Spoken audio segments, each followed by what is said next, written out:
From wasted fruit to a thriving business, it's the story of Just Chill Foods. Here's Deidre Thomas with this week's edition of the Business Review.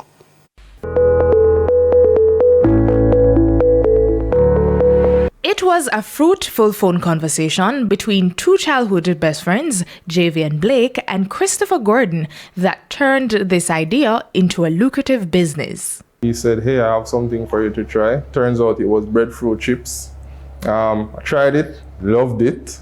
Tastes just like when you fry breadfruit at home. But prior to that phone call Was a little speech from him. He did not like the wastage of the breadfruit. 3 years later, these Hanover natives pooled together capital of over $3 million Jamaican dollars to develop Just Chill Foods, producer of a breadfruit snack. We tried it with friends and family. We literally just made it and gave it out to get feedback and so on, did the market research, and realized that persons kept coming back with their money even though we were giving it to them for free. So we said, hey, this looks like it's perfect. We don't need any tweaking. However, with Mr. Blake living in the US, they latched onto the opportunity to have the breadfruit exported from local farmers where it was produced and sold exclusively on Amazon.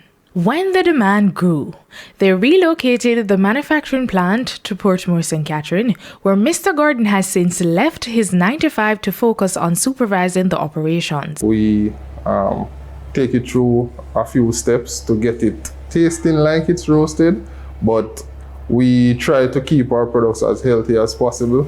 So we make the chips with a simple process of frying and adding light salt. 0 preservatives, no additives. And just 6 months since the product entered the Jamaican market, it's been a hit. And they've since added 2 new products, a breadfruit muffin and pancake mix, and also drafted in another friend who serves as the financial officer alongside 3 part-time staff members.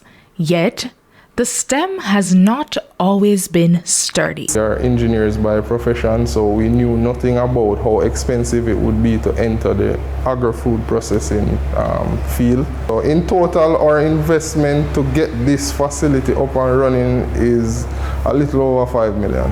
And then came Hurricane Beryl. Beryl almost made me cry.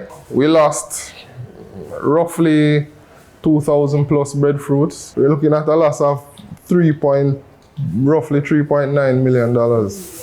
Despite this blow from Beryl, production is back in full swing, pushing out over 600 products daily. They're seeking to add 2 new products as well as partner and expand the business globally. Long-term goal is to ensure that the world knows about breadfruit and that Jamaica is the #1 producer of breadfruit and the best producer of breadfruit products. For the Business Review, I'm Deidre Thomas.